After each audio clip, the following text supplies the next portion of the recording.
ইতালির জীবন্ত এক আগ্নেয়গিরি মাউন্ট এটনা। এর উত্তপ্ত ছাই ও বালিকণার উপর 4 পায়ে হেঁটে বেড়াচ্ছে কৃত্রিম বুদ্ধিমত্তা সম্পন্ন এক রোবট। নাম তার অ্যানিমেল। মানুষকে দিয়ে সম্ভব না এমন অসাধ্য সাধনের গবেষণায় এই রোবটটিকে কাজে লাগানোর চেষ্টা চালিয়ে যাচ্ছেন সুইজারল্যান্ডের ইটিএইচ জুরিখের একদল গবেষক। মূল টার্গেট আগ্নেয়গিরির অগ্ন্যুৎপাতের ভবিষ্যৎবাণী বা পূর্বাভাস দেয়া। এর জন্য আগ্নেয়গিরির জ্বালামুখীর মতো বিপজ্জনক জায়গায় ইতিমধ্যে শুরু করেছেন গবেষণা। আগ্নেয়গিরির ছাই শুকে বিষাক্ত গ্যাস বের করতে হবে রোবটটিকে।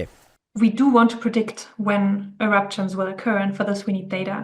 And in order to get those data, we need some people or any way of getting the instruments onto the mountain. The problem is if we want to send people, it's very logistically challenging as well as hazardous since we have toxic gases there. এই রোবটে বসানো হয়েছে অত্যাধুনিক মাস spectrometer, যার মাধ্যমে sulphur die oxide এবং carbon die অক্সাইডের মতো বিষাক্ত গ্যাস শনাক্ত করা সম্ভব। এসব পর্যালোচনা করে অগ্ন্যুৎপাতের আগাম সংকেত দেওয়াও সম্ভব হবে। One key precursor of volcanic eruptions is a change of gas emissions. There has been some preliminary research about this, and two gases that play a relevant role is sulfur dioxide and carbon dioxide. So those were two of the gases which we measured with our system. রোবটটি বালু ও পাথরে আটকে গেলে কৃত্রিম বুদ্ধিমত্তা বা AI এর সহায়তায় এগিয়ে চলতে সক্ষম হয়।